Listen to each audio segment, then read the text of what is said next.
palavra do Senhor e convido o pastor Valnei para trazê-la. Obrigado.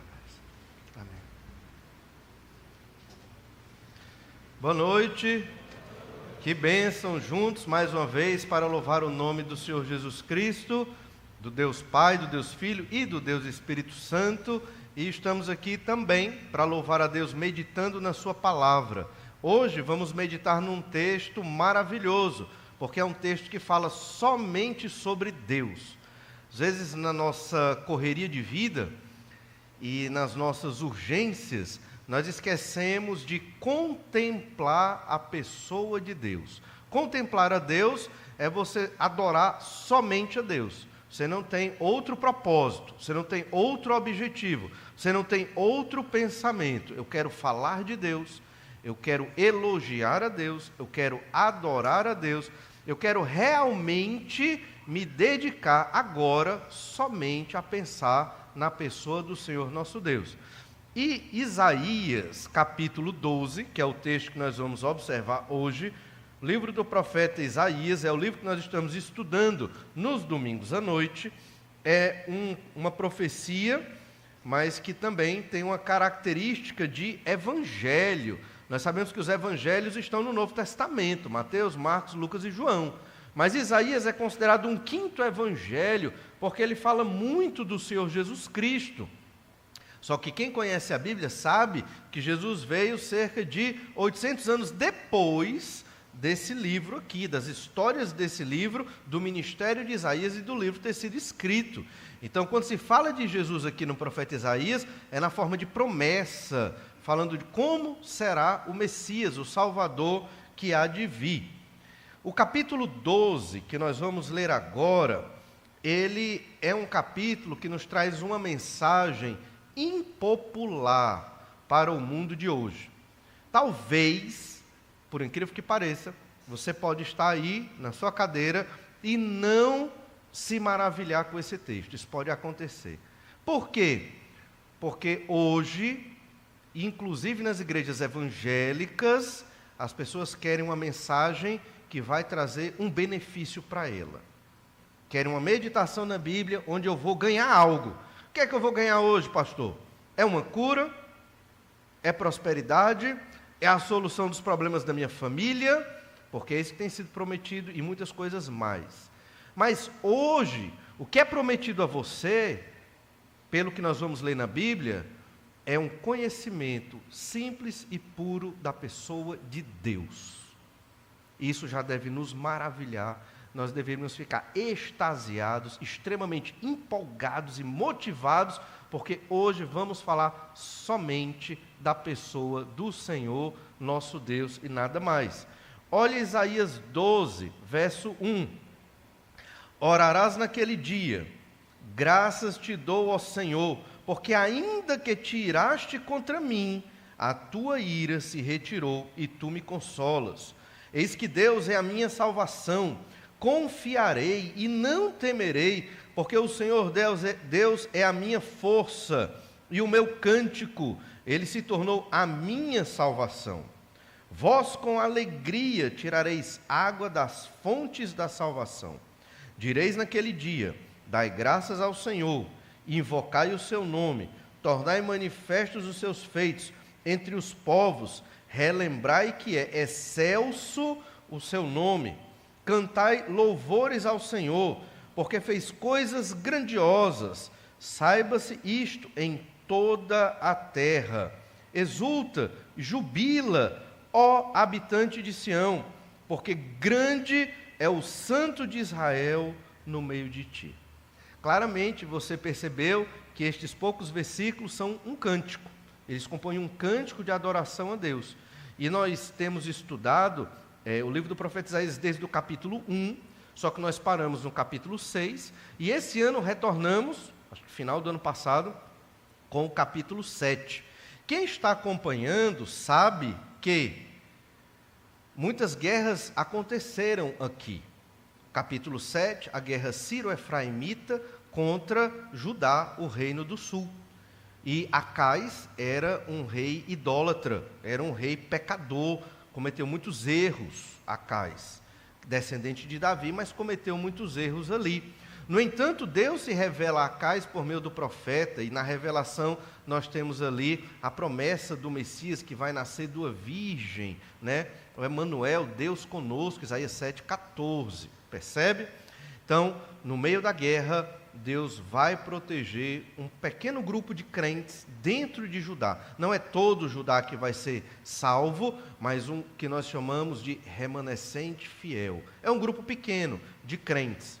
Esse cântico aqui, certamente, é entoado por esse grupo pequeno de crentes de Judá.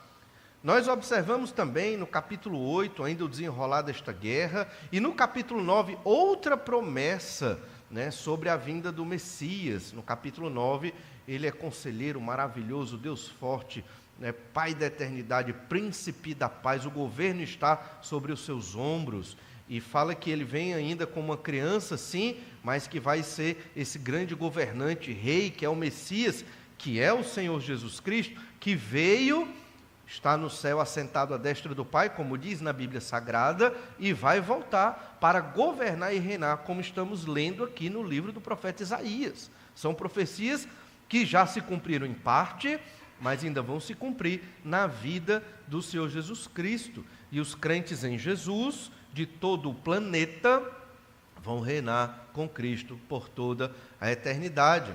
Mas no capítulo 10 nós vimos mais guerra. Vimos que o Senhor, ele levanta a guerra contra Israel e contra Judá, o cativeiro assírio e a invasão assíria, que foi dominando ali várias cidades de Judá, exceto Jerusalém. Deus, na sua ira contra o pecado do seu povo e das nações, permitiu a guerra, e muitos morreram, porque desobedeceram e pecaram contra o Senhor. O capítulo 11 também traz uma promessa do Messias, do reino messiânico, e como vimos as imagens ali no capítulo 11, que estudamos recentemente, né, do carneiro convivendo com o leão, a vaca com a ursa, uma criança brincando com a serpente, e esses animais se davam bem, e esses animais carnívoros iriam comer grama, porque não haverá morte, nem dor, nem sofrimento no reino de Deus quando Jesus voltar. É o reino do Messias, e ele vai governar em paz, em santidade. Essa é a salvação prometida pelo Senhor Jesus. Não é uma salvação somente espiritual. Hoje nós sofremos com o efeito dos pecados, do meu pecado, do seu pecado, dos pecados da sociedade, e é por isso que existe morte, assalto, crime, corrupção, drogas e tudo que não presta, feitiçarias, adultérios, perversões, tudo isso por conta do nosso pecado, o pecado do ser humano. Não pense que é uma questão ou social, ou política, ou demográfica, ou de outra ordem. É uma questão de pecado. É um problema espiritual, está no coração do ser humano e que vai destruindo a humanidade.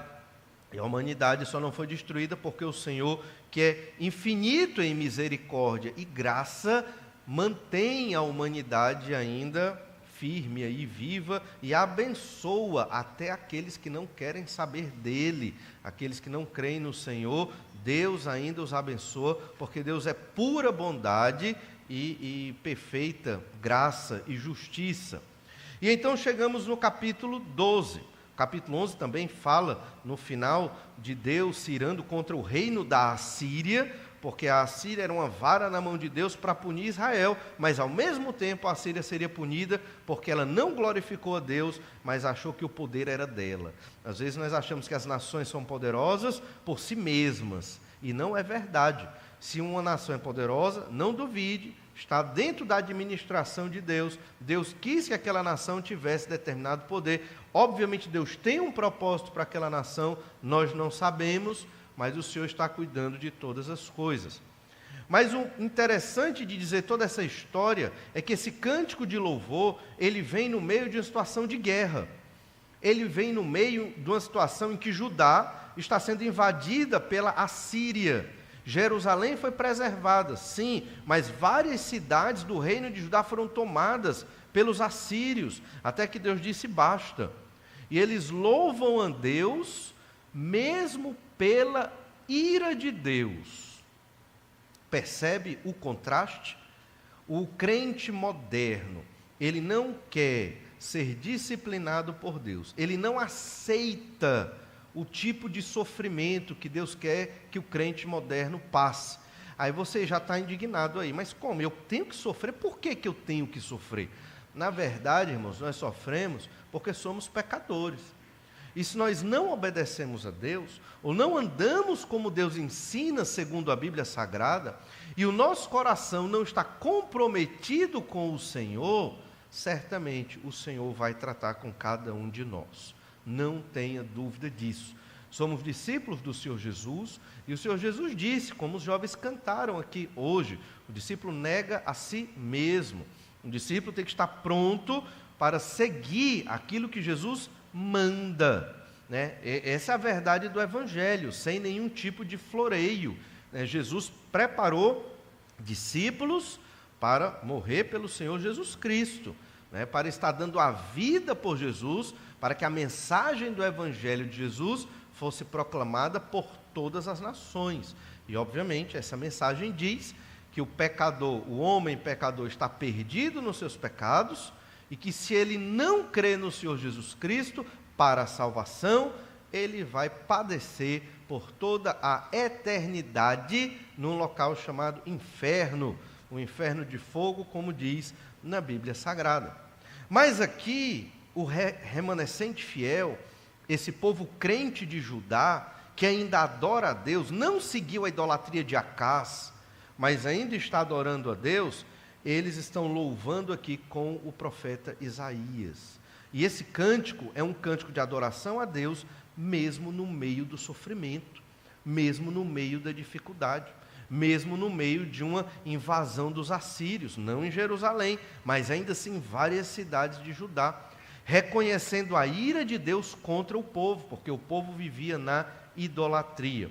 E desses 6 versículos, nós queremos entender que devemos ser gratos a Deus, porque somente temos Deus por nós, né? Devemos ser gratos a Deus, porque somente temos Deus por nós. Só o Senhor é quem cuida de nós, só o Senhor é quem nos protege, só o Senhor é quem nos conhece intimamente, mais do que ninguém, nos conhece melhor do que nós mesmos nos conhecemos, e o Senhor nos protege, cuida de nós, nos ajuda, mesmo sem nós percebermos. Às vezes nem estamos percebendo o quanto Deus, durante a semana, os dias que se seguem, Deus está cuidando, protegendo, ajudando, tendo misericórdia, paciência com os nossos erros e pecados, e nos ajudando a nos fortalecer para sermos cada vez mais parecidos com Jesus.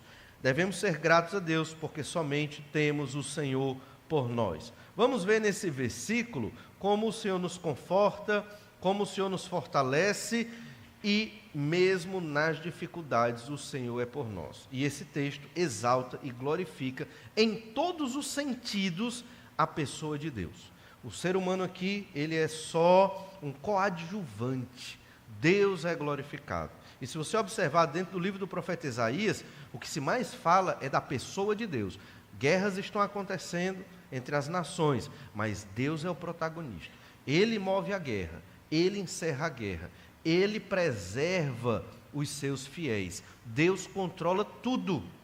Ninguém escapa da soberania e do poder do Senhor, e nós devemos cada vez mais, irmãos, nos entregar a esta verdade bíblica e a esta doutrina. Nós queremos observar então 3 grandes motivos de gratidão por Deus nesse texto. O primeiro motivo de gratidão é por quem Deus é. Seja grato por quem Deus é. Deus, ele é maravilhoso, infinito em misericórdia. Devemos ser gratos só pelo fato de Deus ser quem Ele é. Não devemos ser gratos pelo que eu avalio de Deus. Nós somos tão pecadores e tão sem noção que, vez por outra, nós estamos avaliando Deus. Como você pode avaliar Deus? Como você pode dizer se Deus é assim ou não? Como você pode limitar Deus? Já pensou? Ou eu? Não podemos. Deus, ele é o Todo-Poderoso. Eu não posso avaliar as obras de Deus no sentido de, Senhor, discordo disso, porque aqui o Senhor está sendo muito duro. Senhor, eu discordo daquilo, porque ali o Senhor foi muito brando. E nós queremos dizer como Deus tem que fazer as coisas. Já se pegou pensando assim? Querendo dizer como Deus tem que fazer as coisas na sua vida. Deus não tem que dar satisfação a ninguém. Ele é o Todo-Poderoso. Ele abençoa quem Ele quer. Ele retira a bênção de quem Ele quer. E Ele não é injusto. E Ele é amoroso e plenamente bondoso. Nós é que temos que aprender a conhecer mais o Senhor nosso Deus. Seja grato por quem Deus é. Olha Isaías 12, verso 1. Orarás naquele dia, graças te dou, ó Senhor, porque ainda que te iraste contra mim, a tua ira se retirou e tu me consolas. Algumas observações importantes sobre esse versículo e o que nós estamos estudando do livro do profeta Isaías agora. Literalmente, o texto não diz orarás, o texto diz dirás, literalmente. Mas certamente é um dirás no sentido de, essa é uma oração que você deve proferir. É um cântico que funciona como uma oração. E a sugestão para cada irmão, quando estiver cantando, é que use aquele cântico para orar. Cante para Deus. Na sua mente, você pode até fazer assim: Senhor, é para ti, estou cantando para o Senhor.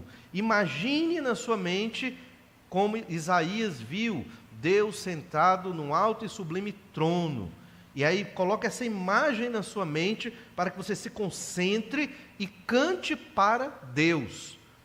Não cante para as pessoas, não cante para o dirigente. É por isso que tem só um dirigente aqui, é até para evitar a falta de concentração.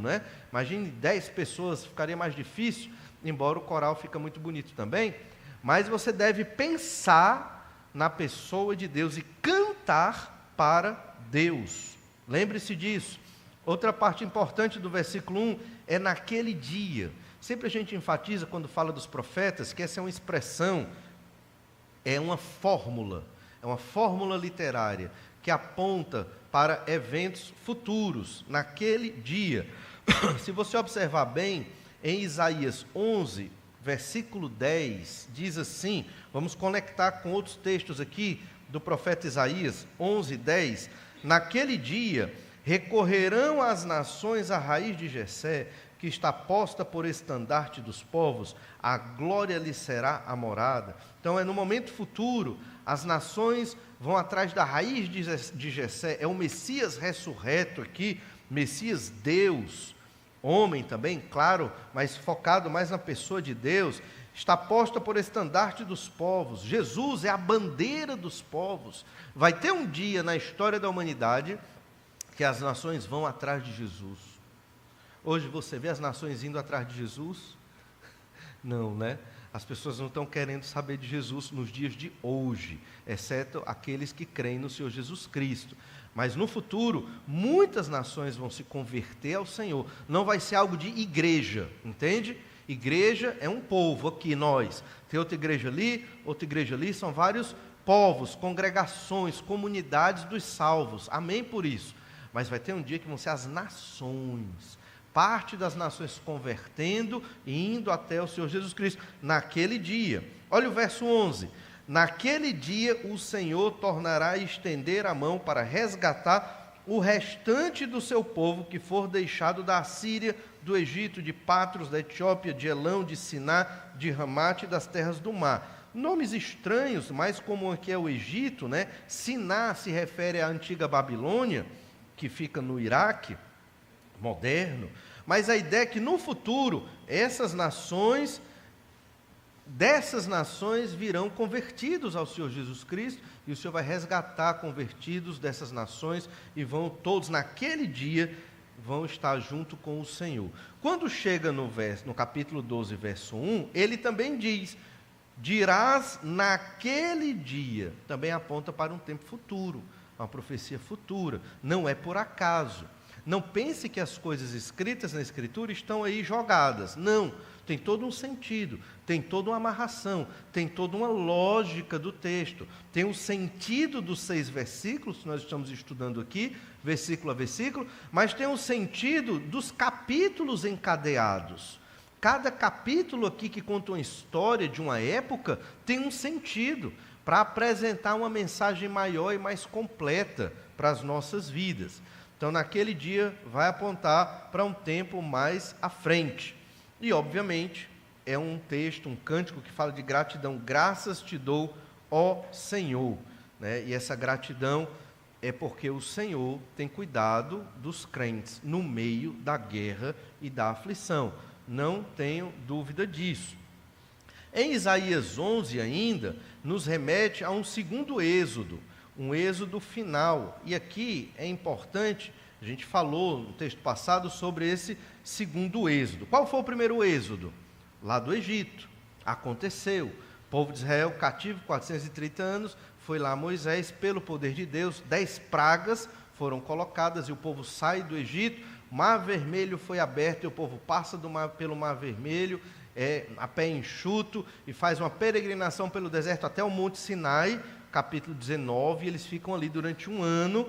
Nesse período, eles recebem as tábuas da lei, e nesse período, eles constroem o tabernáculo no meio do deserto, lá no Monte Sinai. Capítulo 40 de Êxodo é a consagração desse tabernáculo, um templo móvel para adorar a Deus. Esse tabernáculo quer dizer isso, é um templo móvel. Ele era todo desmontado, e cada tribo carregava uma parte do tabernáculo, iam para outra localidade, montava tudo de novo, adoravam ao Senhor. Era uma engenharia enorme ali. Mas o profeta Isaías, no capítulo 11, ele fala de um segundo êxodo. E por que isso é importante? Porque o capítulo 12 também vai falar deste segundo êxodo. Só que esse segundo êxodo vai ser no futuro, ainda não aconteceu. Vai ser quando o povo de Deus vai ser liberto das suas opressões, como o povo de Israel era oprimido lá no Egito, e vai ser conduzido pelo Senhor a uma terra prometida, que não é Canaã, mas será certamente o novo céu e a nova terra. Só para relembrar, nós vimos isso domingo passado. Olha o verso 15, Isaías 11, verso 15.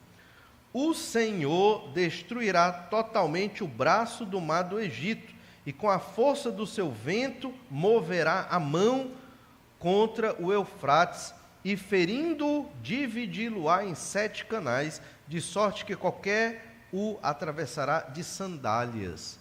Então, claramente, é uma alusão a um outro êxodo que vai acontecer, semelhante ao que aconteceu lá no do Egito, porque você veja que eles vão atravessar o rio Eufrates na Síria, a pé enxuto, provavelmente, porque vão atravessar de sandália.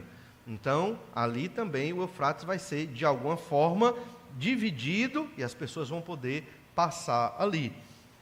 Verso 16: haverá caminho plano para o restante do seu povo, que for deixado da Assíria, como houve para Israel no dia em que subiu da terra do Egito. Então, vai ter um momento futuro em que haverá muitos convertidos da Assíria. Obviamente, não a Assíria antiga, mas a Assíria moderna, né? O povo moderno hoje que, de alguma forma, descende dos assírios antigos e que estão ali naquela região da Mesopotâmia, né? E então, esse povo vai viver com o Senhor, caminho plano, ou seja, não vai ter grandes obstáculos ali, e literalmente os convertidos estarão com o Senhor. Certamente uma alusão a algo no futuro que ainda vai acontecer quando Deus reunir das nações os seus convertidos.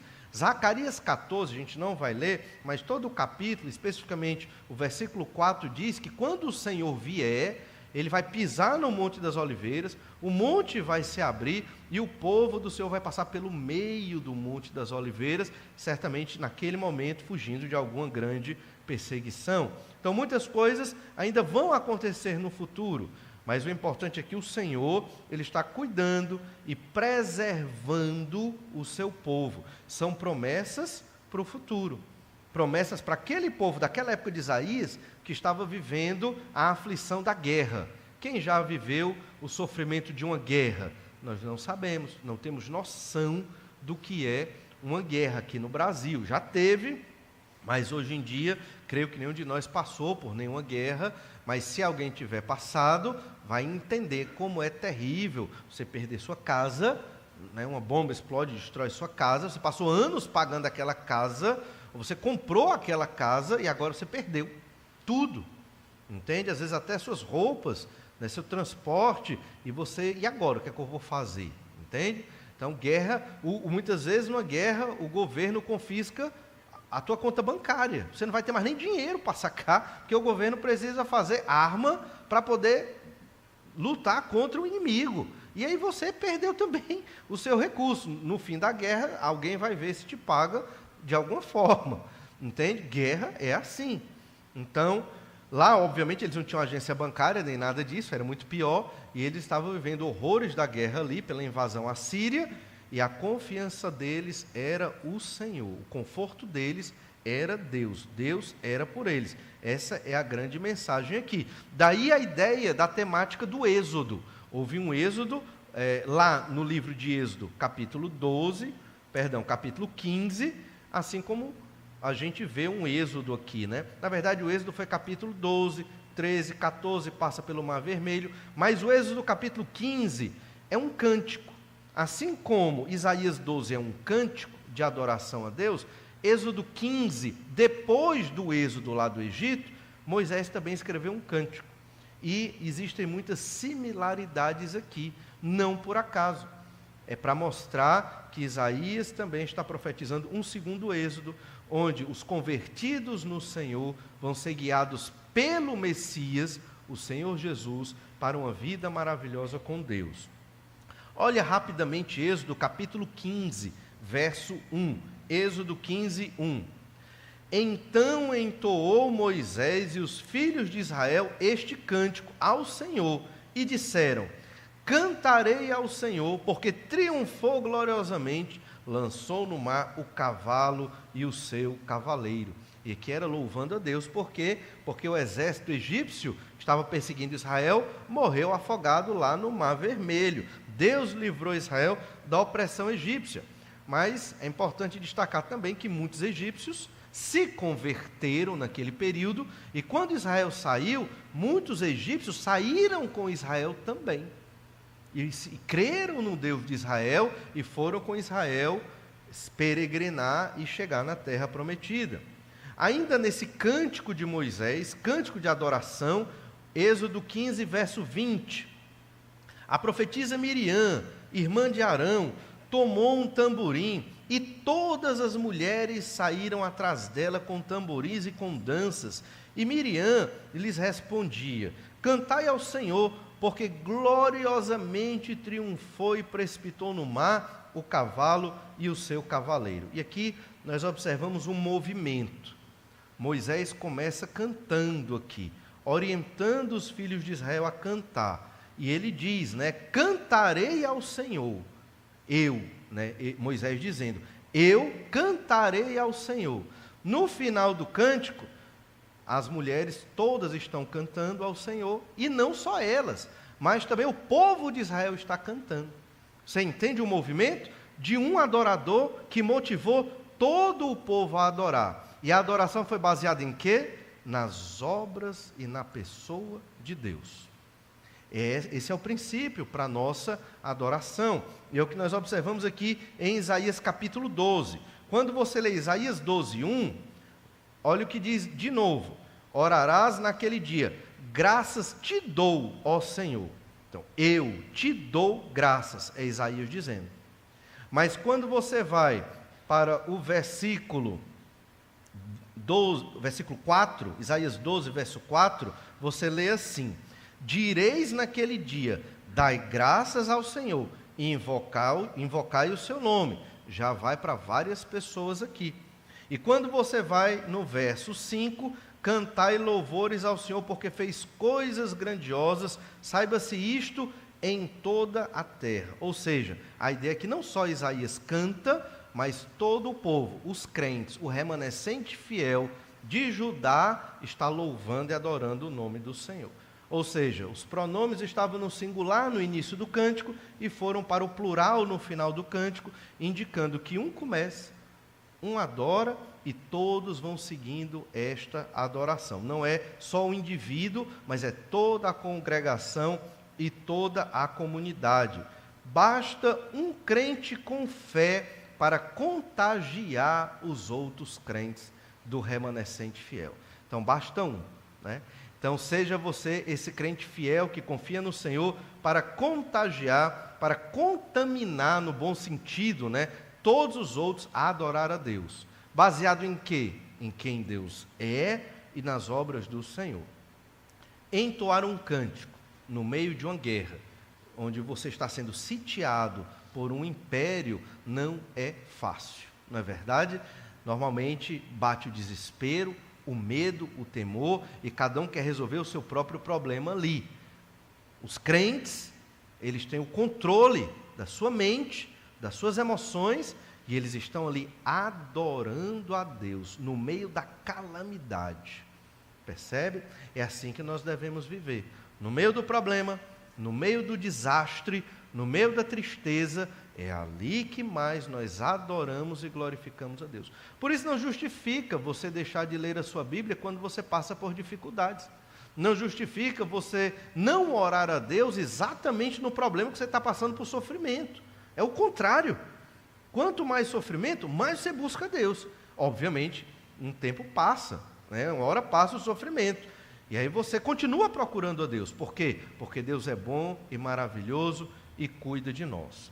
Então, Isaías 12 é o cântico de um homem que se expande para o cântico de toda uma comunidade. Toda uma comunidade está ali cantando, adorando ao Senhor, Deus que é santo. É interessante também observar que o capítulo 12 de Isaías, esse cântico, ele é a parte final de um bloco de texto, que começa no capítulo 6. Começa no capítulo 6 de Isaías, que é um texto muito conhecido, que fala exatamente de Deus chamando Isaías. E ali, da mesma forma, Isaías é chamado como um indivíduo para contagiar todo o povo de Israel com uma mensagem. Os crentes, eles vão se converter, certamente. Aqueles que vão ser crentes vão se converter. Mas aqueles que não vão acreditar na mensagem, infelizmente, vão passar pela guerra, vão sofrer e muitos vão morrer ali. Em Isaías capítulo 6, verso 5, nós lemos assim, Isaías dizendo: então disse eu, ai de mim, estou perdido, porque sou homem de lábios impuros, habito no meio de um povo de impuros lábios, e os meus olhos viram o Rei, o Senhor dos Exércitos. Isaías, ele, ao contemplar a imagem de Deus, teve uma revelação incrível de quem era Deus sentado no trono. Essa foi a reação de Isaías. Ele percebeu a gravidade dos seus pecados, ele arrependeu-se dos seus pecados e ele vislumbrou o seu fim. É a minha morte, estou perdido, vou morrer. Olha, é Deus aí aparecendo na minha frente. Você lembra desse texto, né? Só para a gente revisar, Isaías 6, verso 1, no ano da morte do rei Uzias, eu vi o Senhor assentado sobre um alto e sublime trono, e as abas de suas vestes enchiam o templo, serafins estavam por cima deles, cada um tinha 6 asas, com 2 cobria o rosto, com 2 cobria os seus pés, e com 2 voavam. Imagina, nós hoje nos reunimos aqui para cantar, o Senhor está no alto e sublime trono. O Senhor Jesus está à destra do Pai, hoje, neste alto e sublime trono. E quando nós cantamos aqui na terra, né, pecadores redimidos, estava lá o Senhor ouvindo o nosso louvor e adoração, se Ele teve misericórdia e exerceu graça para receber a nossa adoração. Entende? Então pense sempre dessa forma quando você for orar, cantar e fazer coisas para Deus, e até na sua vida diária, Deus está lá, no seu maravilhoso trono, e os anjos ao seu redor. E o verso 3, e clamavam uns aos outros, dizendo, clamar aqui, eles estavam cantando, estavam adorando a Deus. Santo, santo, santo é o Senhor dos Exércitos, toda a terra está cheia da sua glória. E aqui é incrível, porque a terra está contaminada pelo pecado. Não é verdade? Mas apesar de tanto pecado, é possível ver a glória de Deus no planeta, pelas coisas criadas, por Deus exercer a providência no planeta, por saber que Deus é que está controlando todas as coisas, pela sua graça e misericórdia. E então, verso 4, as bases do limiar se moveram à voz do que clamava, e a casa se encheu de fumaça. Essa foi a visão de Isaías, os anjos cantando, e então ele reconhece o seu pecado aqui. Olhe, em Isaías 8, que nós já estudamos, o profeta está na companhia de um grupo de discípulos. O profeta Isaías está cuidando de um grupo de crentes. A nação está dominada pelo pecado. Judá, principalmente, dominada pela idolatria. Mas existe um grupo de crentes, um remanescente fiel. E lá no capítulo 8, nós já vimos isso, está lá o profeta com esse grupo. E Isaías, do capítulo 9 ao capítulo 11, a esperança resiste a partir de uma luz brilhante nas trevas, que é o Messias. E este remanescente fiel que segue o Messias naquele período. Momento de trevas, feitiçaria, capítulo 8, final do capítulo 8 fala disso. Feitiçaria, necromancia, pecados horríveis. E estava lá o Messias, o Senhor, sendo adorado por um grupo pequeno, mas que ainda adorava o Senhor, mesmo no meio de trevas, de idolatria, de muitos pecados de imoralidade que existiam na nação que deveria ser o povo de Deus. E no meio de tudo isso, esse remanescente fiel, ele entoa um cântico, que é exatamente o capítulo 12. Então, capítulo 6 e o capítulo 12 estão intimamente relacionados, e toda a história entre esses dois capítulos culmina no capítulo 12, que é exatamente este cântico. Na verdade, o livro do profeta Isaías, ele é dividido em cânticos, e cada cântico marca um final de uma sessão, e um momento de louvor e de adoração a Deus. O capítulo 5 também, aqui de Isaías, é um tipo de profecia, na verdade, poesia, e que revela um cântico de adoração ao Senhor nosso Deus. Então, em Isaías 12, o cântico desse homem se expande para o cântico de toda uma comunidade, para que todos cantem. O santo era a maior ameaça contra o pecador.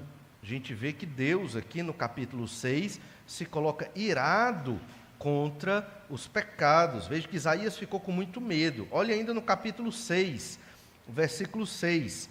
Então um dos serafins voou para mim, trazendo na mão uma brasa viva que tirara do altar com uma tenaz. Com a brasa tocou a minha boca e disse: eis que ela tocou os teus lábios, a tua iniquidade foi tirada e perdoado o teu pecado. Depois disto ouvi a voz do Senhor que dizia: a quem enviarei? E quem há de ir por nós? Disse eu: eis-me aqui, envia-me a mim. Então disse ele, agora que Deus diz para Isaías: vai e dize a este povo: ouvi, ouvi e não entendais. Vede, vede, mas não percebais. Torna insensível o coração deste povo, endurece-lhe os ouvidos, fecha-lhes os olhos, para que não venha ele a ver com os olhos, a ouvir com os ouvidos, a entender com o coração, e se converta e seja salvo. Então Deus está dizendo para Isaías: leve uma mensagem que vai dizer que esse povo está condenado. Esse povo não tem esperança, não tem jeito, eles vão ser mortos e condenados, eles não vão ouvir e entender a mensagem de Deus, não vão, exceto aquele remanescente fiel que vai crer, mas a maioria do povo não vai. E então no verso 11, então disse eu, Isaías disse para Deus: até quando, Senhor? E ele respondeu: até que sejam desoladas as cidades, e fiquem sem habitantes as casas, fiquem sem moradores, e a terra seja de todo assolada. E no capítulo 7, 8, 9, 10 e 11, nós observamos a guerra, o Império Assírio dominando Israel. Veio o cativeiro cativeiro assírio em 722 a.C., e depois a Síria começou a invadir Judá e chegou até as portas da cidade de Jerusalém. Então é isso que Deus está dizendo para o profeta pregar. No decorrer do livro do profeta Isaías, a gente vai ver a pregação dele. E vamos ver que ele foi maltratado, rejeitado, ninguém queria ouvir sua pregação, assim como aconteceu no Novo Testamento com os apóstolos, né? Os próprios israelitas não queriam ouvir a pregação de salvação no nome do Senhor Jesus Cristo.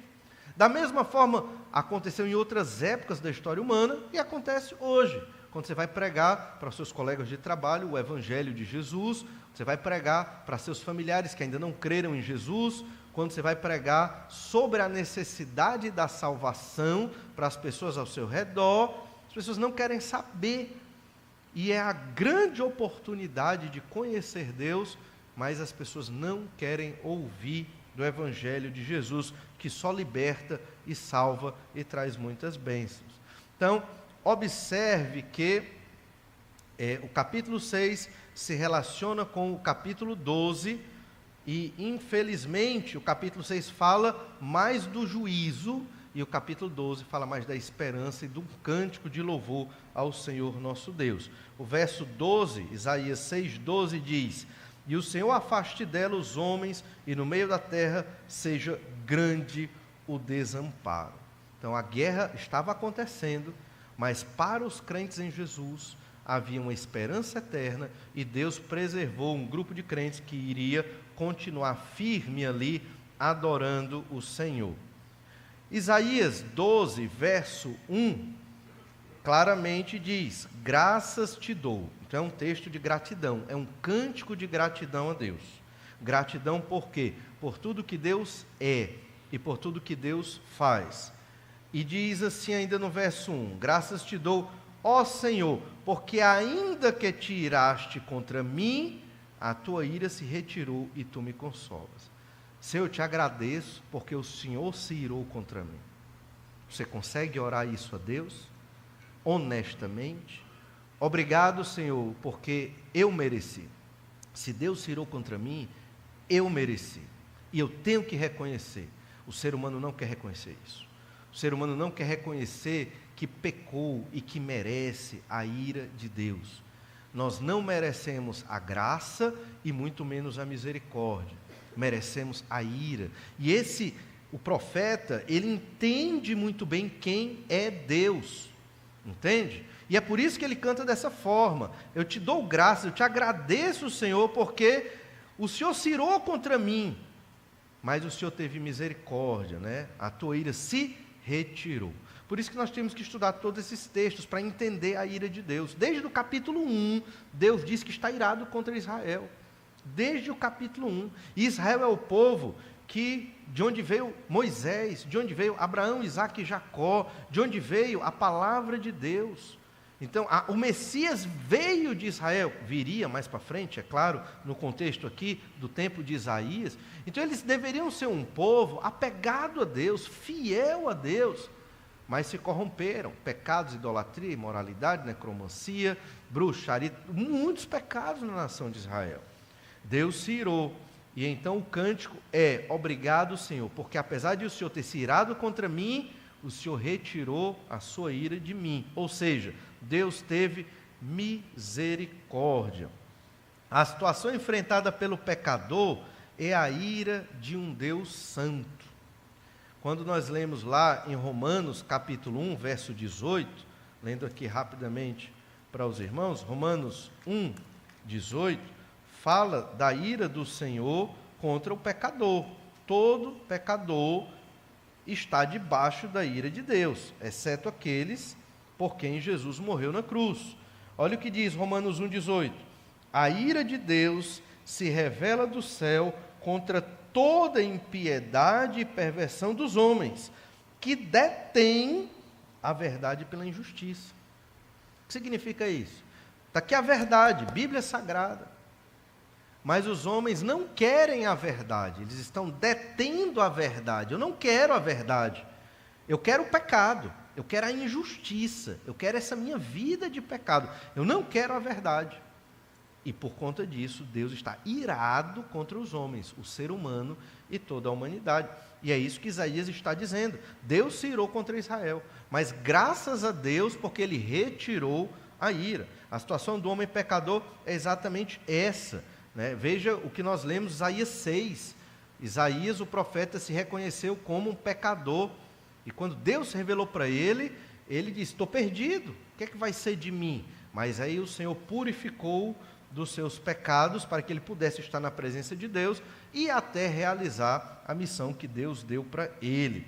Só tem uma forma desta ira de Deus se retirar de nós, e a Bíblia chama de propiciação. Essa palavra propiciação significa apaziguar ou aplacar a ira. A ira de Deus não é como a ira do homem. A ira do homem é quando a gente perde a cabeça, não é? Fica com raiva, chateado, briga, esbraveja, reclama. É a ira humana, é a ira injusta, é a ira egoísta, é a ira que é pecado. A ira de Deus não é assim. A ira de Deus pode ser melhor entendida como retribuição dos pecados. Quando a pessoa peca, ela tem que receber a ira de Deus. Por quê? Porque Deus é o justo juiz. O Senhor criou tudo, tudo é de Deus. A lei é de Deus. Então, se você quebra a lei que é de Deus, você vai sim, de alguma forma, vai ter que prestar contas com Deus. E a ira de Deus vai estar sobre você que quebrou a lei do Senhor, a vontade de Deus. Propiciação, a palavra complicada, mas que se refere a apaziguar a ira de Deus. Nesse período do Êxodo, lá do Egito, o primeiro Êxodo, o segundo ainda não aconteceu, mas um primeiro Êxodo, quando eles estavam ainda no deserto, lá para o capítulo 25 de Êxodo, até o capítulo 40 do livro de Êxodo, fala da construção da arca, a arca da aliança, ou a arca do testemunho. E a tampa daquela arca, feita de ouro, ela era chamada de propiciatório. Era um símbolo. Era um símbolo. Em cima da tampa da arca haviam 2 anjos de ouro também. Esses anjos, um voltado para o outro, simbolizavam o trono de Deus na terra.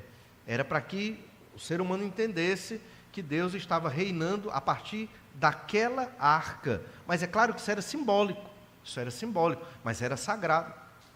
Uma vez por ano, lá em Levítico 16 conta essa história, uma vez por ano, todo ano, o sumo sacerdote de Israel, ele matava um cordeiro, pegava o sangue daquele cordeiro, entrava no Santíssimo Lugar, naquela sala que era reservada só para a Arca da Aliança, no tabernáculo, nessa época de Êxodo, Levítico, Números, Deuteronômio, até a construção do templo, era no tabernáculo.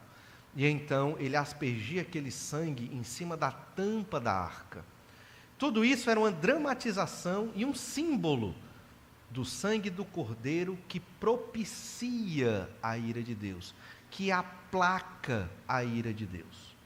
Então, quando o homem pecou, a ira de Deus foi despertada sobre a humanidade. O pecado resulta na ira de Deus contra o homem.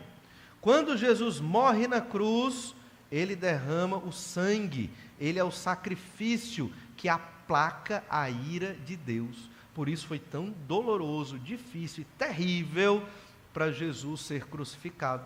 Porque a ira de um Deus santo, o Pai, foi colocada sobre ele. A ira que era para nós, os que cremos em Jesus. Ela foi colocada sobre ele. Por isso que a salvação não é algo para nós nos arrogarmos ou nos sentirmos melhores do que os outros.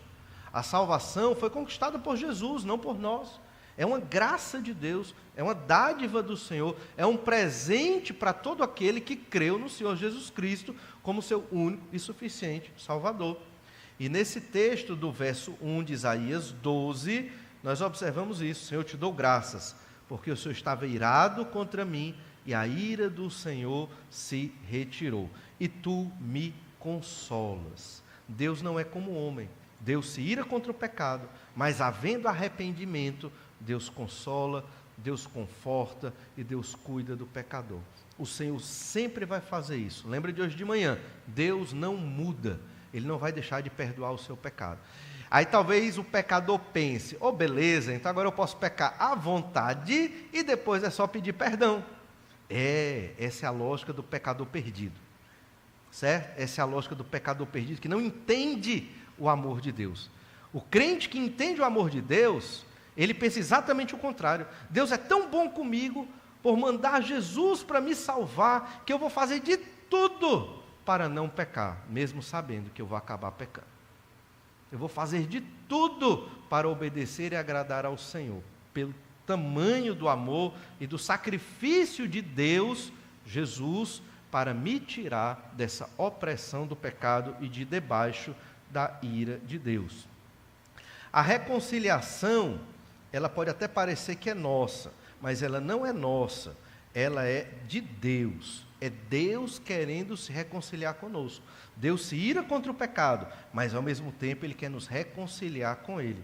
Lá em Êxodo 12, verso 12, nesse texto que fala do êxodo lá do Egito, nós lemos assim: porque naquela noite passarei pela terra do Egito e ferirei na terra do Egito todos os primogênitos. Essa é a 10ª praga.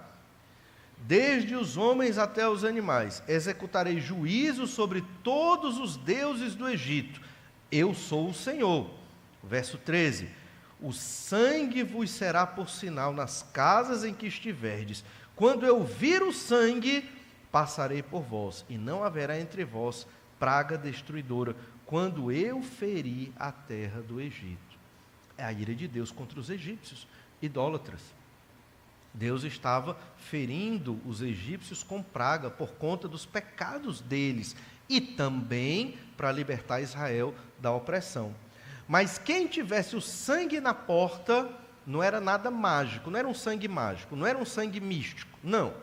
Mas era o símbolo da fé das pessoas daquela época. Aquele sangue simbolizava a fé que eles tinham no Salvador que viria, entende? E assim o Senhor Jesus, na verdade, Deus passaria por cima, daí o nome Páscoa, né? Passaria por cima e não mataria o primogênito daquela família. Muitos egípcios também passaram o sangue nas portas. E alguns egípcios foram junto com Israel, convertidos para o êxodo e para fazer parte desta nova nação. Gratidão por quem Deus é. Deus é um Deus que se ira contra o pecado. Eu tenho que louvar a Deus por isso, porque Deus é assim. Deus não tolera o pecado. Mas ao mesmo tempo gratidão porque o Senhor, Ele se reconcilia comigo. É Deus que veio atrás de mim e atrás de você para ter um relacionamento conosco. E Deus vem, nos busca e Ele deixa a sua ira porque alguém recebeu essa ira, Jesus. E Ele nos consola. Temos que agradecer a Deus, louvar ao Senhor por quem Deus é. Eu achei legal que hoje, conversando com um jovem, ele disse: os cânticos aqui são mais cristológicos, né? Pois é, falam mais de Cristo, do sacrifício de Cristo, da pessoa de Deus. Não são cânticos que falam do eu humano. Exatamente, porque a gente não quer adorar o eu humano, a gente quer adorar a Deus. Você está cantando para Deus. Então você tem que louvar, exaltar e glorificar o nome do Senhor. E o capítulo 12 é um cântico, uma oração, sim, mas um cântico de adoração a Deus. Lembra disso, no meio da guerra, no meio da perseguição, não é? Israel foi invadido, Samaria já foi tomada, e aqui Judá também, várias cidades foram tomadas pelos assírios. Mas os crentes em Jesus estão adorando a Deus, pela ira de Deus, mas principalmente porque o Senhor retirou a ira do nosso meio e agora nos consola. Mas um segundo motivo de gratidão, gratidão porque Deus é o primeiro motivo. Deus que se ira, um Deus que nos consola, um Deus que tem misericórdia e retira a sua ira. Mas também gratidão pela nossa salvação. Se você observar os versos 2 e 3, várias vezes a gente encontra a palavra salvação. Na verdade, minha salvação. Olha o que diz o verso 2. Eis que Deus é a minha salvação. Confiarei e não temerei, porque o Senhor Deus é a minha força e o meu cântico. Ele se tornou a minha salvação. De novo, Deus é e Deus se tornou. Depois a gente vai estudar um pouco sobre isso. E o verso 3. Vós com alegria tirareis água das fontes da salvação. Então o tema do verso 2 e 3 é a salvação que Deus conquistou para nós. O verso 1, louve a Deus, seja grato a Deus por quem Deus é. E no verso 2, seja grato a Deus porque o Senhor conquistou a nossa salvação. E se você observar bem, embora a gente diga que é a minha salvação, a pessoa principal aqui é Deus.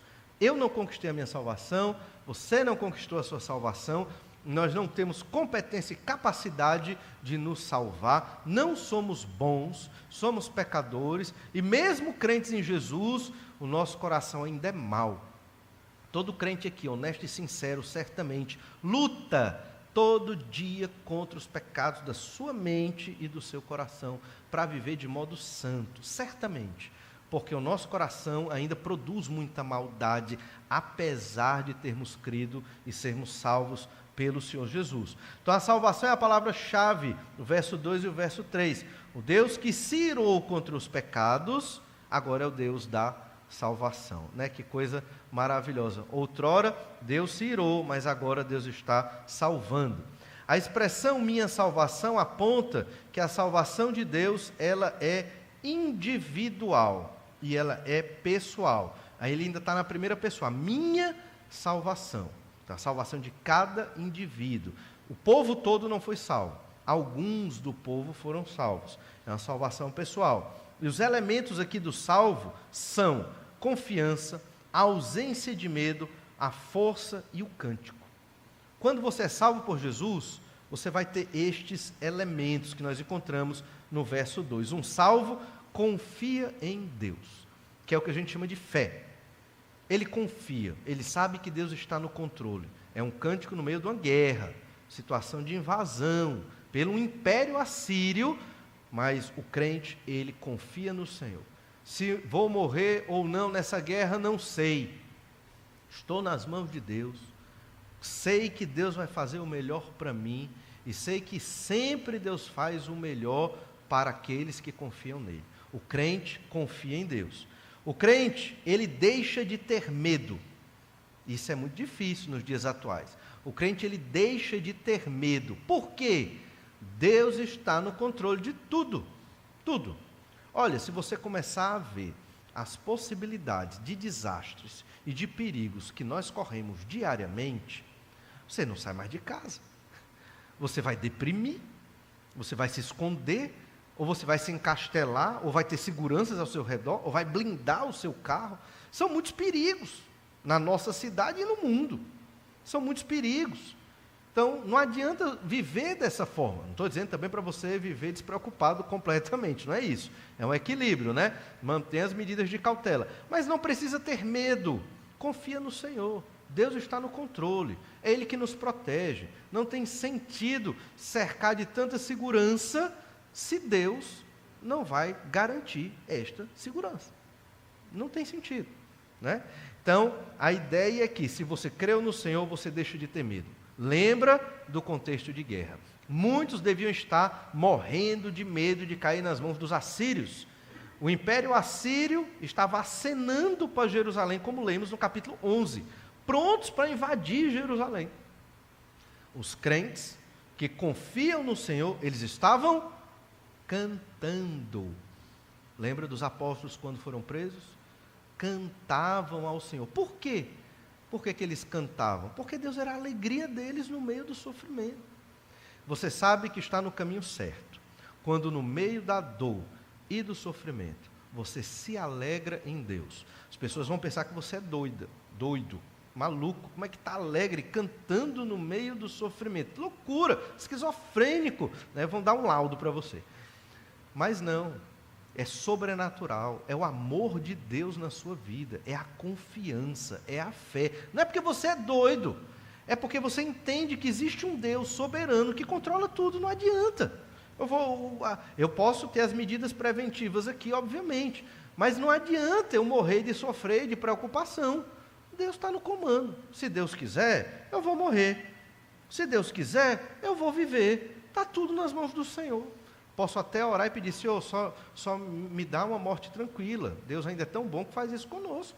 Mas esse era o cântico e a confiança desses irmãos. Olha o verso 2. Eis que Deus é a minha salvação. Confiarei e não temerei. Por quê? Porque o Senhor é Deus. Porque o Senhor Deus é a minha força. Eu vou confiar e não vou temer. Duas palavras difíceis do crente moderno aplicar na sua vida. Confiar em Deus, palavra de Deus, e não ter medo dos problemas, das dificuldades e do sofrimento. Um salvo, ele é forte no Senhor. Por que que eu não vou ter medo? Porque o Senhor é a minha força. Eu não sou forte, mas Deus nos fortalece. Isso é sobrenatural. Isso você não aprende do dia para a noite. Isso é uma peregrinação no seu relacionamento com Deus. Lendo a Bíblia, vivendo em oração, obedecendo ao Senhor, você vai criando uma força que vem de Deus para você enfrentar as dificuldades e sofrimentos. E é maravilhoso quando marcamos um dia para compartilhar, ou até nos cultos de oração, compartilhamos dos nossos sofrimentos. E uns oram pelos outros, e choramos, e nos alegramos. Por quê? Porque o Senhor é a nossa força, é Ele quem nos fortalece. E o mais interessante é a parte final aqui do verso 2. E o meu cântico, o Senhor é a minha força, e o meu cântico, Ele se tornou a minha salvação. Deus é forte, é a minha força, não tenho medo, confio, e o resultado disso? Eu canto. Percebe? Eu adoro a Deus. A adoração ao Senhor é fruto de todo esse exercício aqui. Eles estavam no meio de uma guerra, para ser invadidos, lembra disso? E eles estavam adorando a Deus com um cântico. O que era medo se transformou em força e cântico, porque nós confiamos no Senhor. A marca objetiva da salvação é o fruto da confiança em Deus, é a força, é a firmeza em face das dificuldades da vida. Um crente salvo, crente mesmo, ele tem essas características. E é assim que ele enfrenta as dificuldades da vida. A marca subjetiva da salvação é o cântico, que nós fizemos hoje aqui. Certamente, se você enfrenta sofrimentos e dificuldades, e está passando por situações complexas na sua vida hoje, você cantou mais forte hoje. Por quê? Porque a sua confiança em Deus, lhe deu esta força, esta alegria que se expressa num cântico de adoração ao Senhor. O contraste entre força e cântico é incrível, porque você expressa subjetivamente a sua salvação cantando, e objetivamente confiando, sem medo e forte no Senhor. O apóstolo Paulo, ele foi forte e alegre no Senhor, mesmo em meio a perseguições, porque era um crente em Jesus. Isso não aconteceu só aqui. O que a gente está estudando aqui, aconteceu em várias outras partes da Escritura, com outros personagens. Paulo expressou isso em 2 Coríntios 12, verso 9. Então ele me disse, Deus dizendo para Paulo, a minha graça te basta, porque o poder se aperfeiçoa na fraqueza. De boa vontade, pois, mais me gloriarei nas fraquezas, para que sobre mim repouse o poder de Cristo, pelo que sinto prazer nas fraquezas, nas injúrias, nas necessidades, nas perseguições, nas angústias, por amor de Cristo. Porque quando sou fraco, então é que sou forte. Paulo não sentia prazer nas fraquezas, injúrias, necessidades, sofrimentos e perseguições de qualquer ordem, mas eram aquelas por amor ao Senhor Jesus Cristo. Quem lembra do contexto dessa passagem sabe que Paulo estava sofrendo, havia um espinho na carne na vida de Paulo, Não era uma dor tão grande assim, mas era a dor de um espinho que fica ali lhe incomodando por muito tempo, até você tirar aquele espinho. E Paulo orou 3 vezes ao Senhor, pedindo para que Deus o livrasse. E Deus disse o que para Paulo? Não. Você vai continuar, Paulo, com o espinho na carne.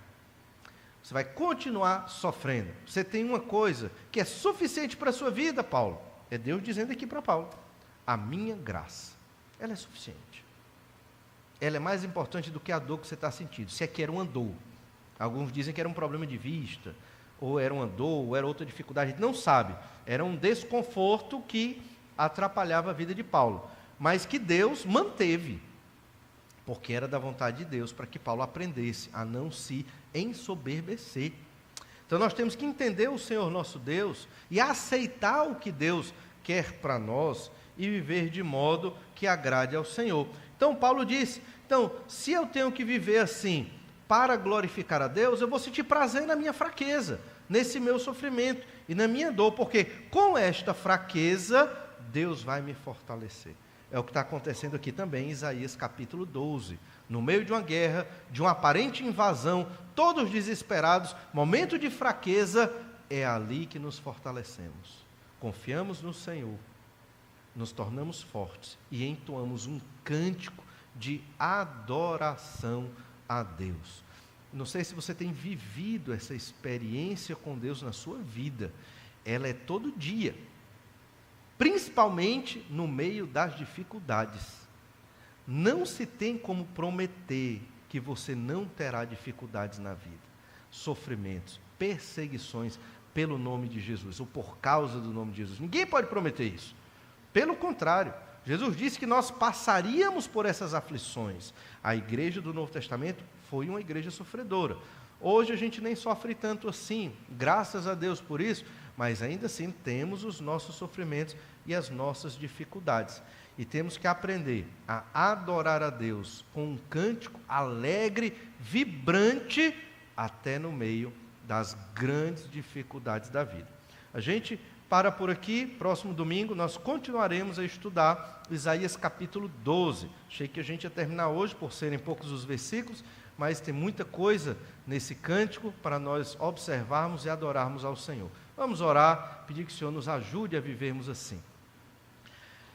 Te louvamos, ó Pai, pela Tua palavra, por esse cântico maravilhoso, pela Tua pessoa, ó Deus, por quem o Senhor é, e pela Tua maravilhosa salvação que o Senhor conquistou para nós na pessoa do Senhor Jesus Cristo. Obrigado, Senhor, porque o Senhor não permanece sempre irado, mas o Senhor retira a ira do Senhor para nos consolar. Te louvamos por isso, ó Deus.